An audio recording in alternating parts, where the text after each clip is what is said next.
Une exposition donc, qui est proposée par l'Association des Tunisiens de France, qui a déjà eu lieu à Ajaccio. Nous aurions souhaité la voir nous aussi en primauté, mais bon, on remercie quand même l'association par le biais d'Awa Bast d'être revenu dans la ville de Bastia pour nous proposer cette exposition qui est donc sur le voile, une exposition à la fois historique, religieuse bien évidemment, hein, puisque elle parle du port du voile dans les trois religions. Mais je crois que c'est une exposition qui se veut tout à fait pédagogique et pas du tout polémique. De façon naturelle, elle retrace l'histoire du voile depuis la nuit des temps jusqu'à nos jours. Voilà. Donc j'espère que les gens seront nombreux à venir la voir, au-delà des préjugés que chacun peut-être peut avoir ou des réticences. Moi, je pense en tout cas, à la ville de Bastia, le maire et la municipalité, je pense que c'est en connaissance de cause qu'on peut juger, se faire son propre jugement. Et je crois que c'est une exposition qui va apporter beaucoup à la connaissance de chacun. Nous sommes venus ce soir à l'Albourg pour l'exposition Voilement et dévoilement, parce qu'au départ, donc l'année dernière, à Ajaccio, a eu lieu l'exposition. Nous l'avons trouvée très très intéressante et dommageable qu'elle soit qu'au niveau de la Corse du Sud. Donc Awa Bast a décidé d'essayer de la faire venir sur la Haute-Corse.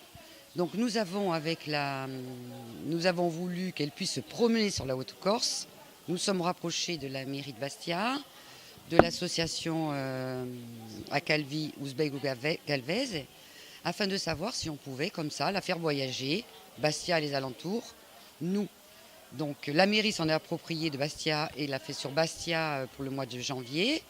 Nous prenons la suite, nous la déménageons sur la plaine orientale à Follet, la médiathèque de Follet, pour une semaine.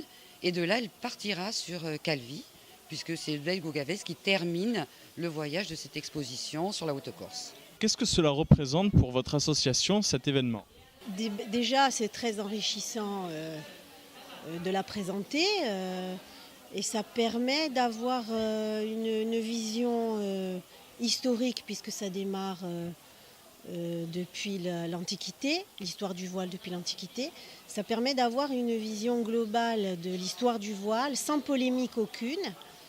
C'est très documenté et je pense que c'est un très bon outil pédagogique et je pense que les établissements scolaires devraient participer à cette exposition qui est très, très riche et très, très détaillée.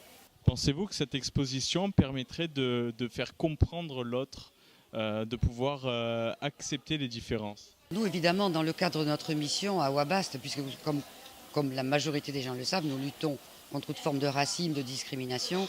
Évidemment que pour nous, des expositions comme ça sont importantes pour que les gens puissent donner aux gens les moyens d'apprendre et de comprendre peut-être mieux pourquoi maintenant le foulard existe dans certaines religions, pourquoi certaines femmes, même jeunes, on ne comprend pas souvent pourquoi les jeunes le portent, mais pourquoi l'histoire a un impact très important sur aujourd'hui et sûrement sur demain.